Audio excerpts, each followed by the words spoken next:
Good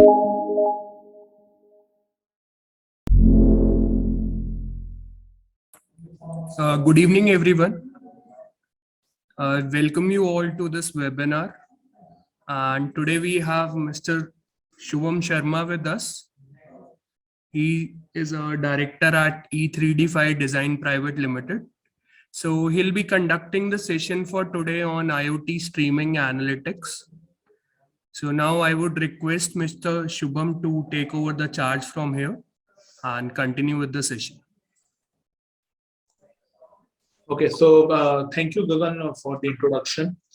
So today, like we have the agenda of covering the topic that is called IoT live streaming and data analytics. So basically, how we are going to transmit our data over the internet using the internet protocols, and after that, how that data is collected, and then we apply analytics to it.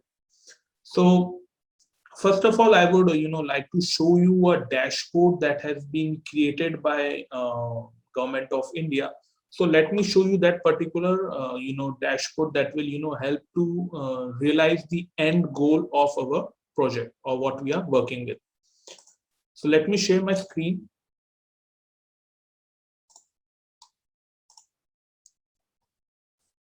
Okay. So I hope all of you can see the CoWIN dashboard that I have shared.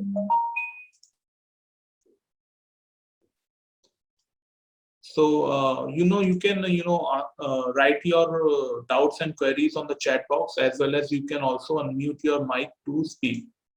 Okay. So I hope all of you can see the dashboard that I have shared with you. Can you just give me a quick reply?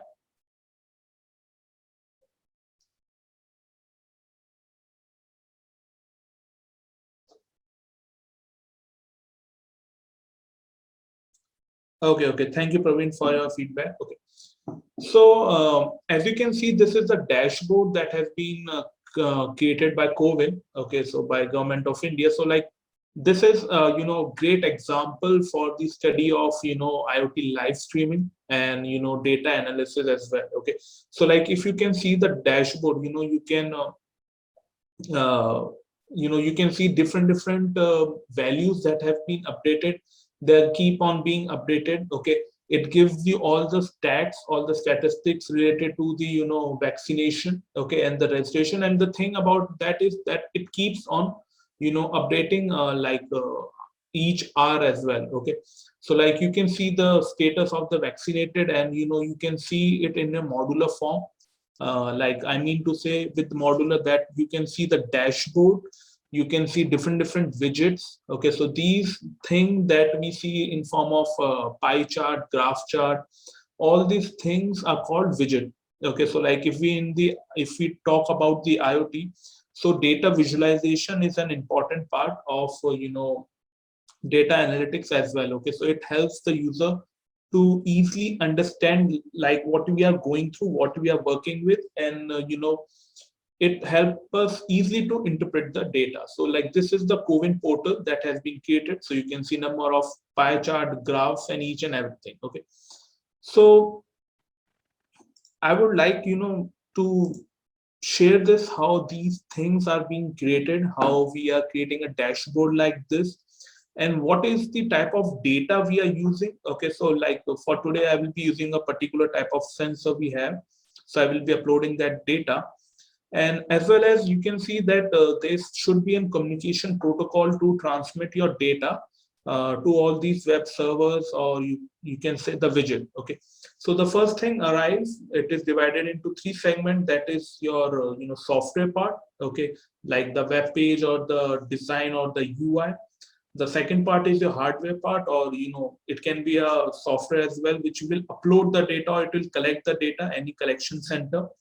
And the third thing would be the medium of communication between them. Okay, so like from one point, how the data is going to the another point. Okay, so these three things make a IoT live data streaming successful. Okay, so let us start with the session. Okay, like in the middle of your session, if you come across any doubt or any queries, you are feel free to write it in the comment section or in the chat section. Okay, and as soon as I get chance to read this question, I will answer to all your queries very happily. Okay, so let's begin.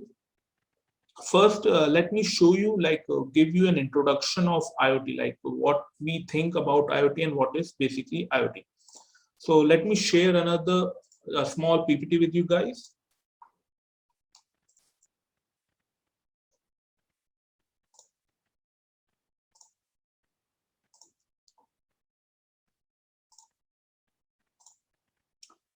Okay.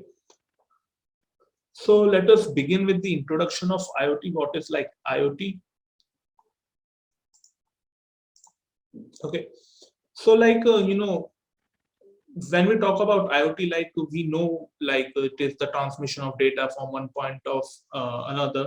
But right now the industry 4.0 is coming up, and it has changed all the things with all the latest technology that are coming up, like BLE 5.0, LoRaWAN, and in fact, NB-IoT is also coming to India as well. So all these technologies are changing. So this is a famous quote. Okay, so yes, we need to think all over again about how IoT can change your life.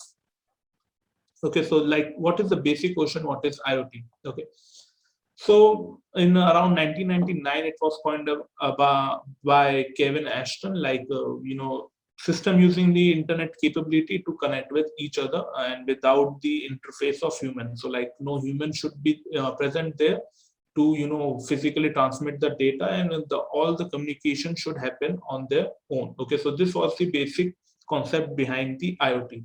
So now we can see IoT in our smart homes and parking system, smart meters, as well as and security systems. So there are different use case scenario of IoT. Okay, so anyone can guess what is the amount of IoT devices in this world right now that are being operated? Just a random guess. Anyone just can give me a rough figure, like how many IoT devices you can think are now working in it? Okay, so it can be in millions or billions. So just can give me a rough figure. Okay, so Bhavya says 2 million. Okay, so let us see how many devices are there.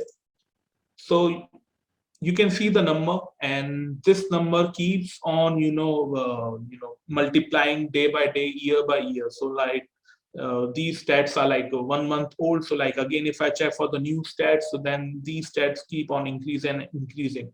So that's a very big number, and these are the total number of IoT devices that are connected in the industrial use. I'm not talking about the personal use. So if I add personal devices to them, okay, so anyone can create an IoT environment on their own as well. So those are not registered IoT devices. So again, it will make a very big number as compared to this. So let us understand what are the key features of IoT, how should IoT be like, and what are the characteristics of IoT. So we need to understand the basics and how we can apply it. Okay, so basically it has 6 components that are required, that is sensing, complexity, security, cloud, power, and connectivity. Okay, so I will just give a brief introduction about all these characteristics. Okay, so if we talk about sensitivity, that any sensor or any electronics device should be aware about the environmental changes or physical changes that is happening around it. If I say if a smoke sensor is working on an IoT, then the smoke sensor should be able to detect the smoke. So this is the first thing that comes, that is the sensitivity, that it should be aware of the physical environment.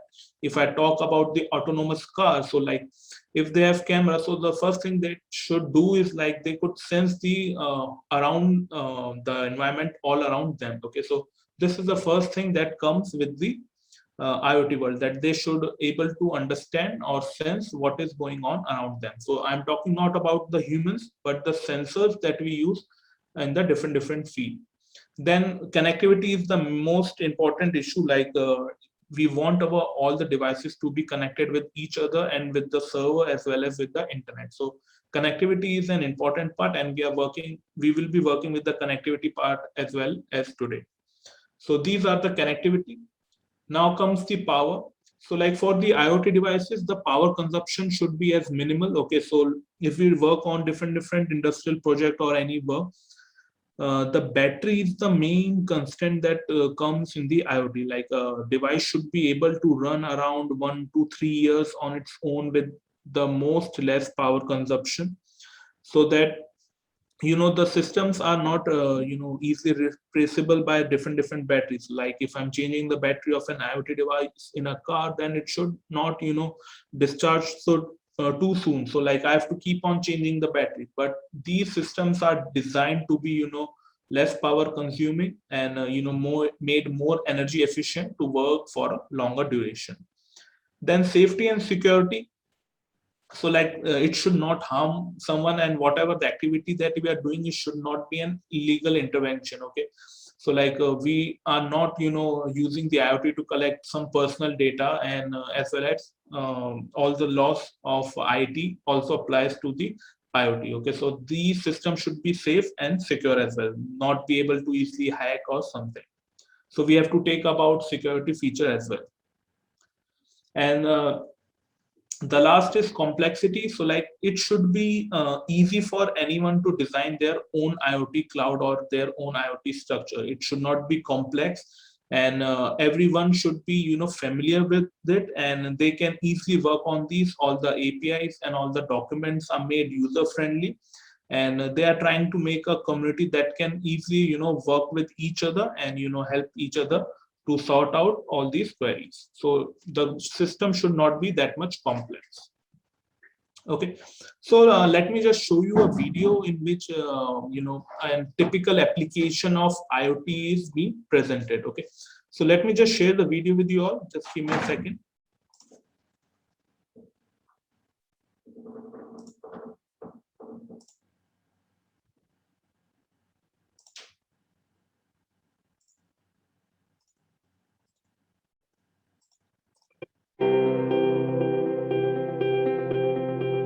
So I hope all of you can see the video, and I hope the sound is coming as well. Anyone just quickly reply on the chat box. Okay, thank you. So just see the video and try to understand like what will happen like if we are working with IoT, and how it can simplify our life with the technology. Okay, so let me just play it again.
Okay, so that was the typical application of IoT, like how IoT was implemented in our day-to-day life and how it was collecting all the data. And based on that data, how it was assuming that either the car is on in the garage, when to open the doors, when to remind you of certain tasks as well. Okay, so these are the things that were connected, and the analytics was going on the server side, and the feedback from the servers was given to the actuators that were making the things work. Okay, so till now, anyone has any doubt or any queries before we move forward?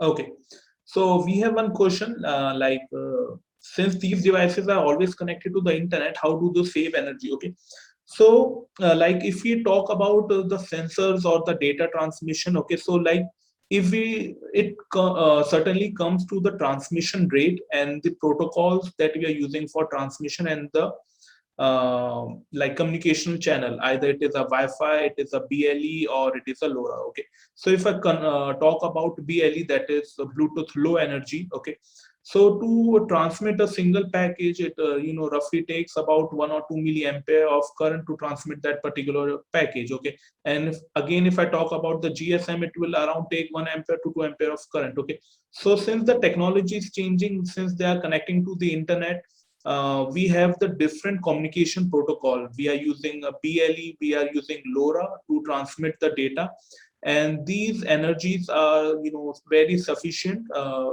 power less consuming, and saving the energy. For example, a LoRa device can transmit data up to 3 years on a single coin cell. Okay, so that's how the the LoRa technology is working. Okay, and how they are transmitting the data. Okay, and since they are not always connected to the internet, they have some sleep modes, deep sleep mode, and once they wake up, they transmit the data. Okay, so that's how they save the energy. Okay, so I hope your doubt is clear. Okay, so let's move forward. Okay,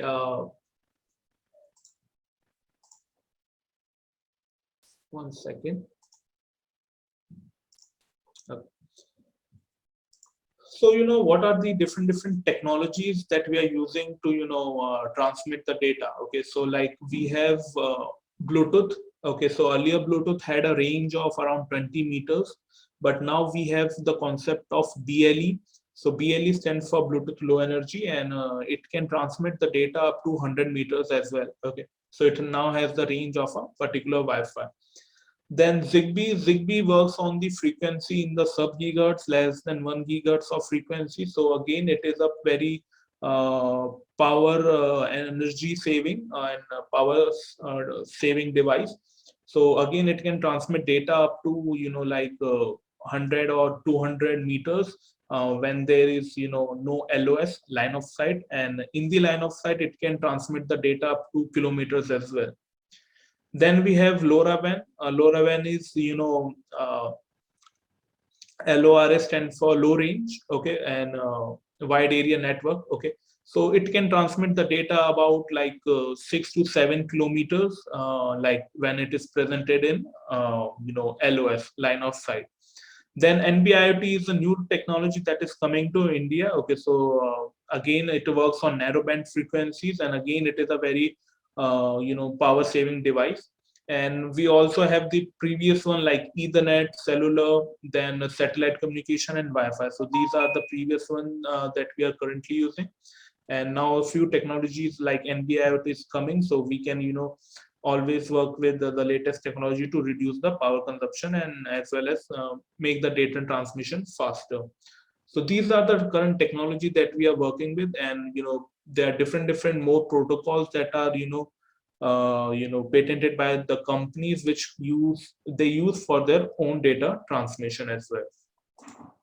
Okay, so this is the global number of stats that is showing you the the global number of devices that are connected. Okay, so like if we talk about 2020, so you can see the data, it is currently going higher. So this is the progress with respect to the different connectivity type like 5G, other wired, cellular, wireless, and the wireless that is like if you talk about Wi-Fi, so the most probably we use Wi-Fi for the data and transmission. Okay, now wired transmission you can see like it is being used less because it is being now used more, sorry, for the data transmission as well. Okay, and if we talk about 5G, since it is a new technology, we are just getting a very light trend. Okay, but after a few years we will be getting a very high trend of using 5G technology. Okay, so now let's talk about the applications, like where we can use the IoT. So as we have discussed, like smart home, wearables, city, smart grid, connected cars, connected health, smart retail, supply chain, and smart parking as well. So these are the very few sectors that I've shown. It has numerous, usage in terms of the applications. Okay. So where the technology is being used more, so first of all, this technology is being used in manufacturing and industrial area. Okay, and the second comes about the transportation and mobility. So like we are seeing the smart cars that are coming up. Okay, and in the industrial, it is mostly used for robotics, automation, or making the work autonomous. Then in the field of energy, we have energy meters and smart grid as well. Then in the e-retail, like we have, Amazon Express outlet that uses the IoT, and they don't have any human in the counter. All the billing is done by, AI using the camera. So all these things are there, and this is the trend that is going upward.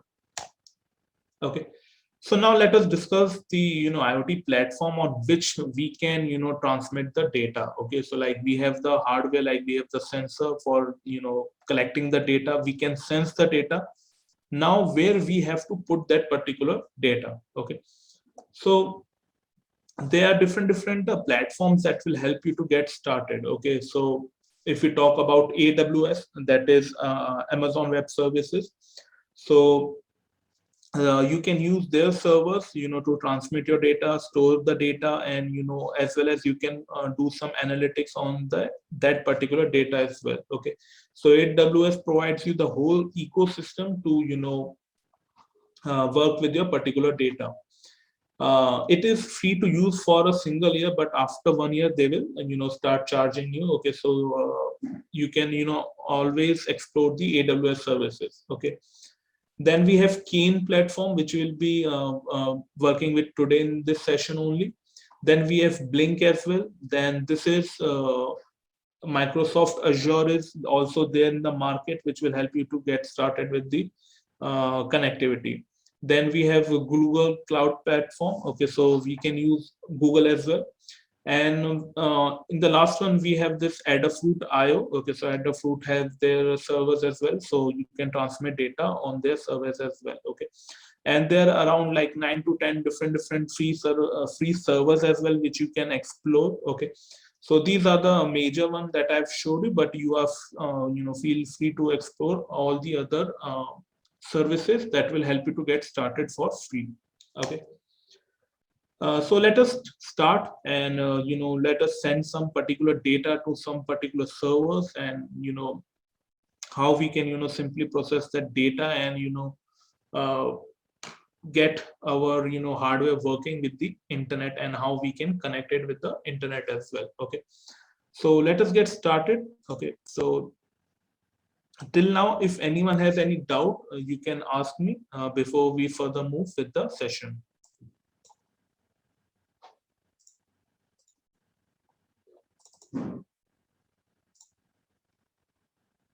Anyone having any doubt?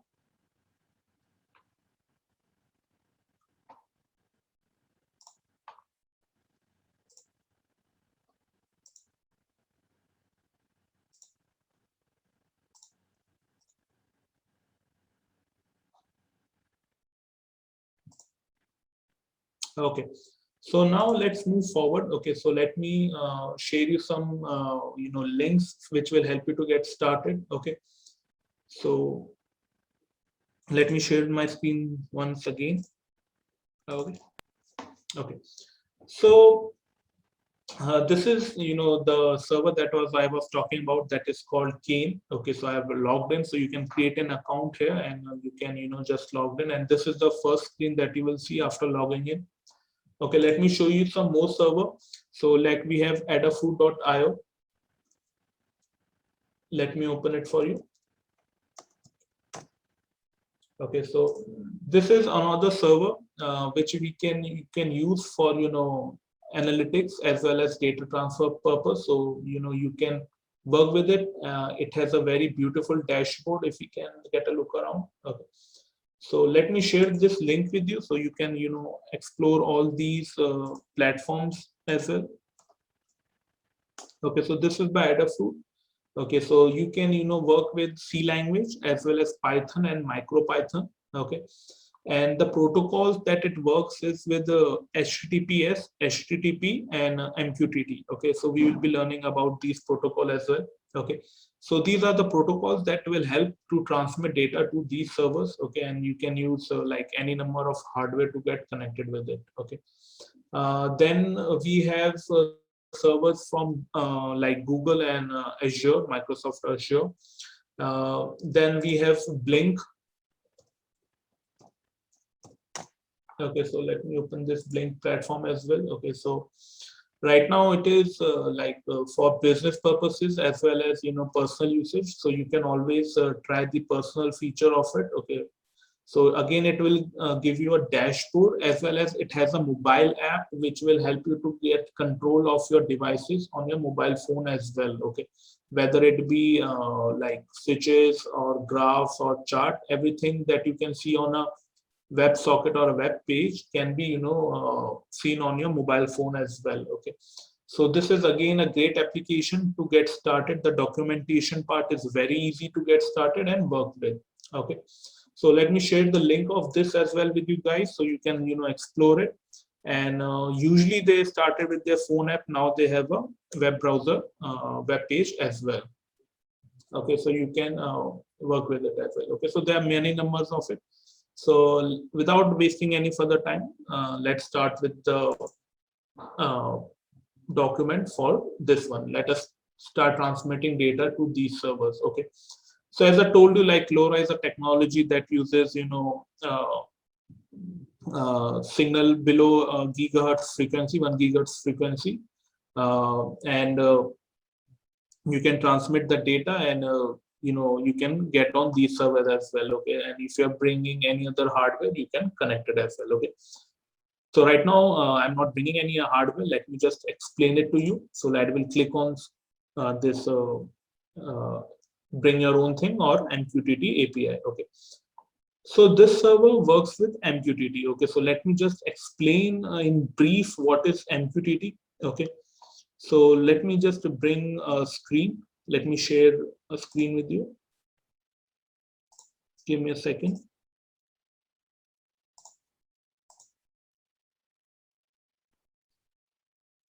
Okay.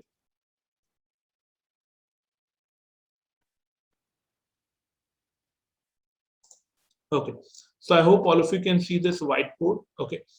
So MQTT stands for messaging queuing, telemetry transport. Okay, so there are different protocols for transmitting the data, like HTTPS and MQTT. Then we have CAN protocol as well. So there are different protocols which you can transmit the data on these servers. Okay, so let us talk about MQTT specifically, because MQTT is a very lightweight protocol. Okay, and it is very fast as compared to HTTPS, and as well as it is very easy to configure and get started with it. Okay, so let us talk about the MQTT. Okay, so MQTT basically is having a server. Okay, so we can call it a server side. Okay, and you can connect multiple clients to it. Okay, so I will call my client, this is C1 and this is C2.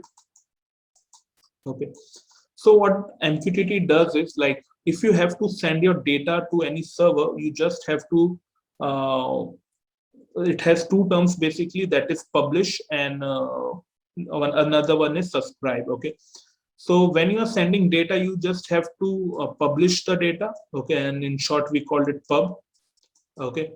And when you are receiving the data, it is simply called sub, that is subscribe, okay. For example, like if you have an account on Amazon or Flipkart, and if you have subscribed to their newsletter, okay, so whenever a new product or any sale is there, they automatically send you an email, okay. So in the same way, we have, because we have subscribed to them, and any new thing that they bring, they will send you the particular link for that, okay.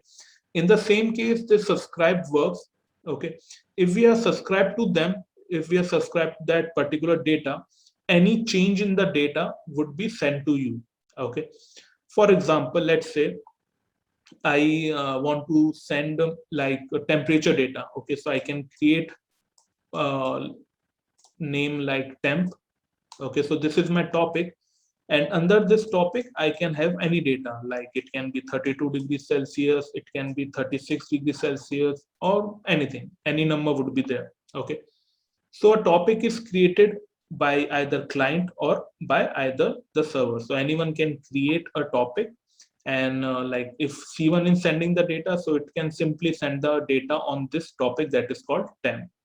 And there is no limit, you can create multiple topics in a single device, like 100 of topic, and under each topic you can send like your particular data, okay.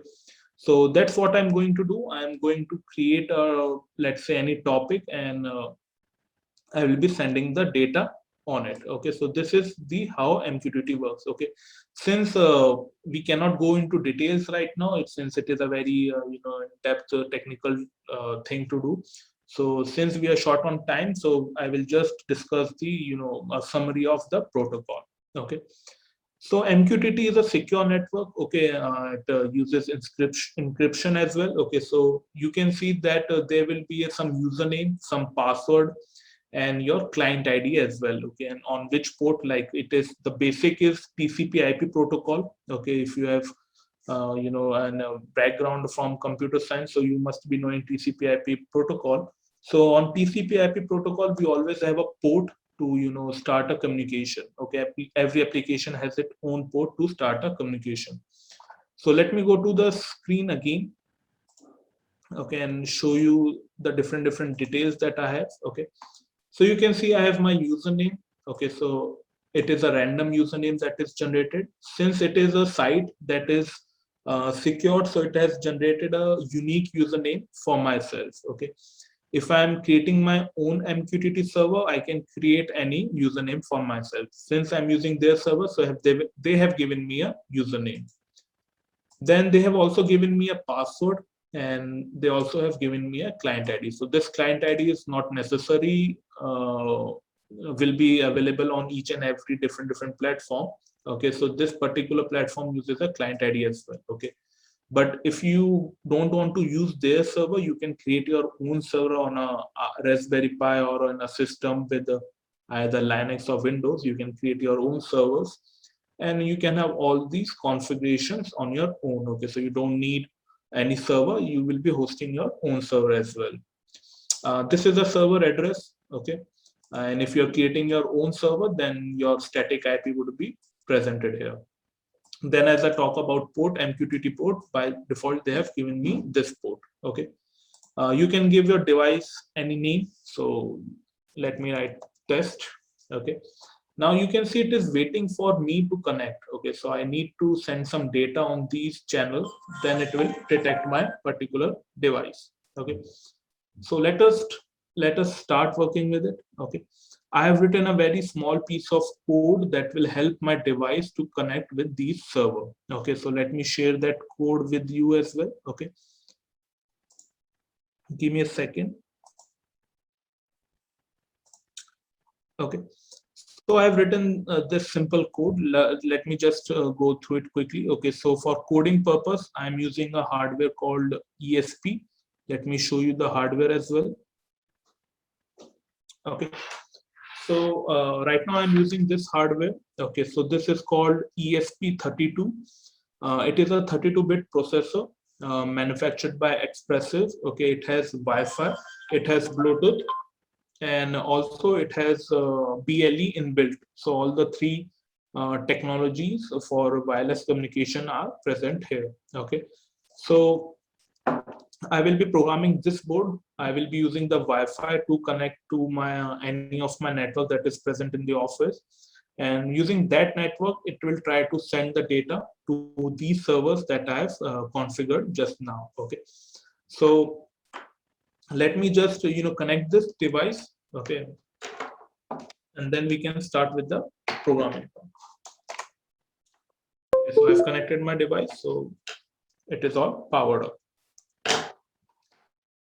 Let us see the program. So, the program is basically containing some libraries for the communication. And since I'm using MQTT protocol, so I've included a MQTT library as well. Okay. Let me remove these files. I don't need them. Okay. So now it is asking me for my Wi-Fi name and my Wi-Fi password. Okay. So I will be creating a hotspot from my phone so that I can show you like how it is getting connected. And the SSID name and password, these are of my particular phone. Okay, then for this part, this is the MQTT authentication, how it will authenticate with the server. Okay, right now these code will be given on your server side. So as I showed you earlier, these are the things that were written on the web page. Okay, let me show you the characters again. Okay, so you can see all the details are written here. Okay, this is your username, this is your password, and this is your client ID. So you just need to copy and paste them here. Okay, so let me again come back to my original screen. Okay, so here you can write your username or copy paste it. So I've already done that. Then let me check the password. So it is correct. Let me check the client ID. So it is different one. So copying and pasting here. Okay, so I've pasted my client ID. Okay. Next, Studio to upload and build the code. Okay. So this is for starting the serial communication, and this is for starting the chain library. Then in the end, what I've done is I've simply connected an LDR. Okay, LDR is a light dependent resistor. It will measure the amount of light in the particular room. Okay, so if the light is more, the resistance will drop, and the voltage will increase, and vice versa. So again, it is the most common sensor that is used in electronics and sensors to detect the amount of light or the presence of light in any area. Okay. So what I'm doing here right now is I've connected the sensor. Okay, and it is reading from 34th pin. I'm printing it as well as I'm sending the data on my server. So again, this single line is enough to send my data to the servers. Okay, so now let me just upload it. Okay, so let me just click on this upload button.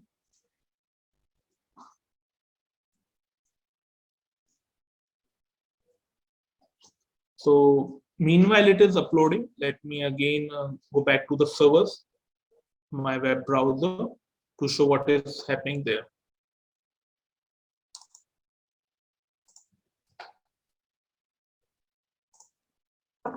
Okay, so here again it is, you can see it is waiting for the device to connect.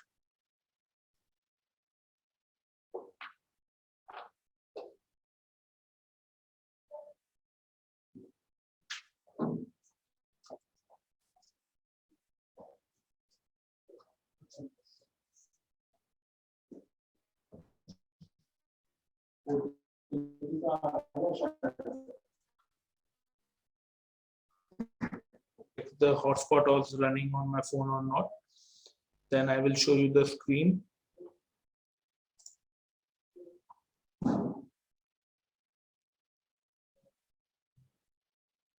Okay, so on my phone you can see device has been connected. Okay, so it is showing ESP32 is connected to my phone hotspot.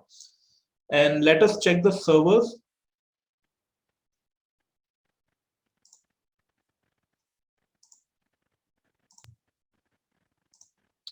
Okay, so as you can see on the server, you can see on the channel 1, my analog voltage is coming. Okay, so it is right now around 1076, so maximum it will go to 4000. Okay, so that is depending on the controller that you're using and the type of the ADC. That is again the technical detail. Okay, so let me just add it to my dashboard, make it much bigger.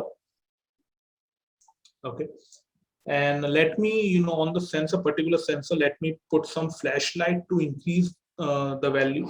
So I'm using my flash and I'm increasing the value. So you can see the data transmission is live, and it will be suddenly uploaded to the channel as well. Okay, so again, after every 5 seconds, it is sending the data. So you can see the value is around 3179. Okay, let me bring it more closer. So again, after 5 to 10 seconds, I have put in a limit of 8 seconds. So you can see 495. That will be the maximum value it will reach. Okay. So I am closest to the sensor. Let me remove the light and let me sense the ambient light. So again, the value will drop. Okay. So now value should be around 1200. Let me cover it up with my hand. So the value should again drop much lower. Okay, so the value has become 0. Okay, so this is how it is sensing. Okay, and if we look at the dashboard, what we can do is we can make some graphs as well. Okay, so let me make a detailed graph. 1 second.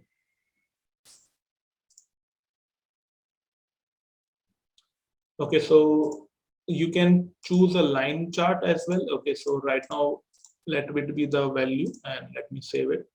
Okay, so you can see it is kind of a similar graph that we were seeing on the CoWIN platform. So this is the graph. Let me increase the graph size. Okay, so you can see a graph has been formed with the values that have come from the past few seconds. Okay, so you can see the values. Okay, so this is the analog value that is coming on the server, and what you can do that we can see like in the last 10 minutes or in the hour basis, in the day basis. So you can change the scale from this top button. Okay, let me see from the last 10 minutes. Okay, and if we talk about the actual data, what is the actual data that is coming? This is the live data. 1 second. Okay, so this is the live data that is coming. Okay, so you can see the values that each time I have tried to change the value from the sensor that has been uploaded. Okay, so it is coming from my hardware. Okay, so it will show you the timestamp and it will keep on running. Okay, until and unless I remove the power, or I no longer provide it with the internet connectivity. Okay, so after every 10 and 15 seconds, it will upload the particular data. Okay, so another value must be coming up. Let us check.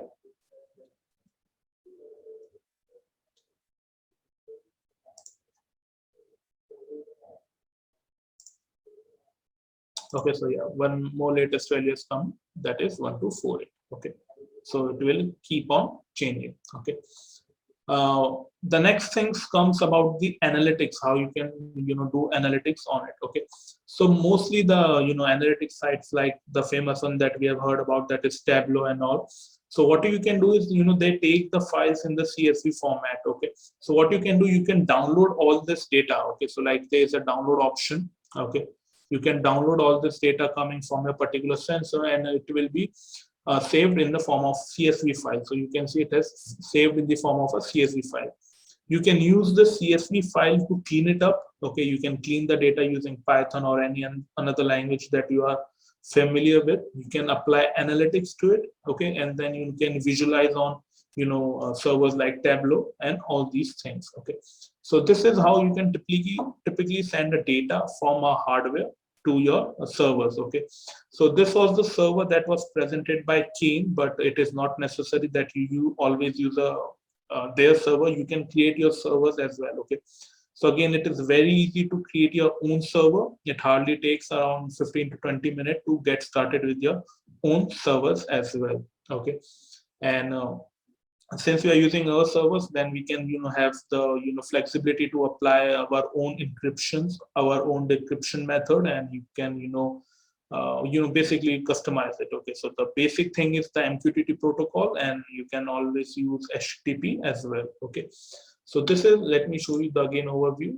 and let me convert it into a different format as well, so you can convert it into a gauge or something. So let me try to convert it into a gauge. Okay, so I need to edit some of these parameters.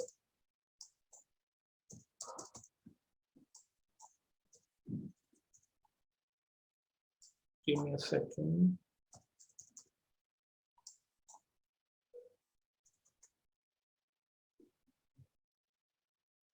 Okay, so let me save it. Okay, so again, now it is showing me a gauge type of graph, and as soon as the values uploads, next value upload, it will try to change these analog value. It might come into a green zone, red zone, or yellow zone. So let us wait for a few seconds before the data upload again takes place.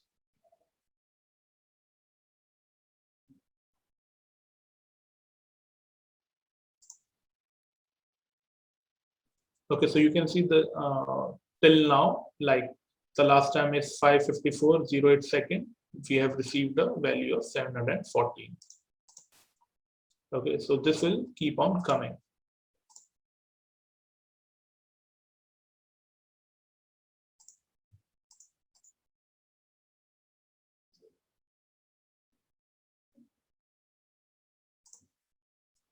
Okay, so I think the gauge is right now not working. Let me go back to some another type of data. Line chart, let us check. Okay, on the line chart, the data is coming. There must be some different setting that we need to do with the gauge as well. Okay. So till now, if you have any questions, any doubt, any queries, do let me know. Anyone having any doubt, any queries till now?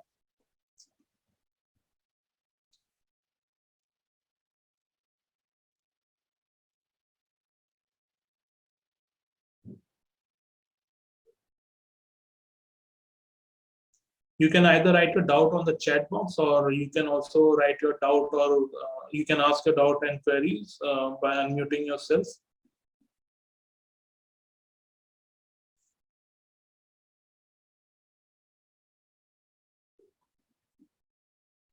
Hello, sir. Hello, Indrajit. So what is the use of recording this data? What is the use of? Recording this data. So where can we use this data? Okay, so like this is simply data of the light, that is the ambient light that is coming from the room.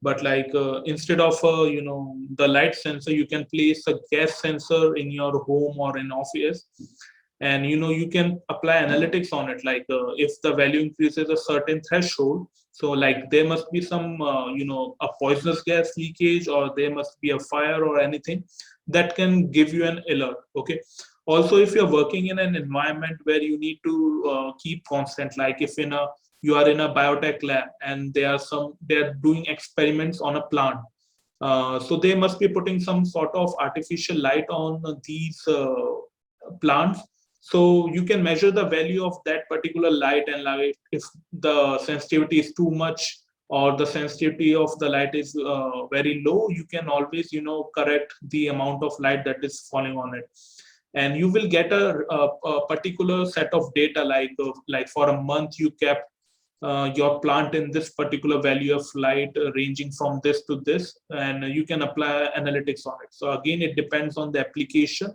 that you are working with and the sensor that you are interfacing. I hope it clears your doubt. Yes, sir. Thank you, sir. Okay. So Praveen is asking, is there any open source platform? Okay, so I showed you like this Keen and Adafruit.io and Blink platform. If we talk about whole open source thing, like you can always go and create your own servers. Okay, the minimum requirement would be a Raspberry Pi. You can simply create a server on a Raspberry Pi with a costing of around 3 to 4,000. Okay, so you can work with that as well. Okay, also you can buy some space on the internet, or you can use AWS by Amazon to work with it. If we talk about the complete ecosystem that is open source, you cannot get it, but yes, the documentation for MQTT and the protocol is always open source. You can anytime read them or you can work with them. Okay. Anybody else having any other doubt, any other queries? Okay, so that would be all from my side. Okay, so if you have any doubt, any queries in the future, you can always contact Hexenbit, and Mr. Gagan is always here to help you. So Gagan, I'm switching over to you if you're here. Yeah, guys. So I hope you all have enjoyed this session, and soon this video will be available over YouTube also. So we'll be sharing you the link. So those who want to go through the recording of it, they can access it over the YouTube channel. And if any one of you have already attended the previous webinars, so our recordings are also available over there. So you guys can just go through that particular part, right? So that's all for this session from our side. If anyone wants to access more of the things regarding Hexenbit and all, they can go through our official website. I'll just share my screen. Just give me 1 second, and you guys can look at courses that we are currently providing in. So if anyone is interested, they can enroll in for a particular course. Let me just share my screen. Currently, we are having all these courses for professional as well as internship programs. So those who are interested, they can enroll in for different career domain specific courses, like either IoT. Like for IoT, we have a complete course in terms of 6 months internship or a 4 months IoT and embedded system course, as well as we have foundation courses. It's completely like a 6 weeks course. So different domains are available. Those who are interested, they can go through the profiles that are available over it. And within the coming week, we are also launching some new courses. So those who are looking in for enhancing their skill set, they can always look in for that thing, right? So we will be sharing one feedback form also. So you guys can just fill up that so that we can improve our services in terms of the webinars, and we can bring in some new topics as per the requirement of the attendees, right? So that's all for this session. I'll be concluding this session now, and within the coming days, we are going to organize some more webinars. The details will be shared to you soon over the mail regarding the future webinars also, right? So that's all for this session. Till then, everyone, take care of yourself and keep on learning.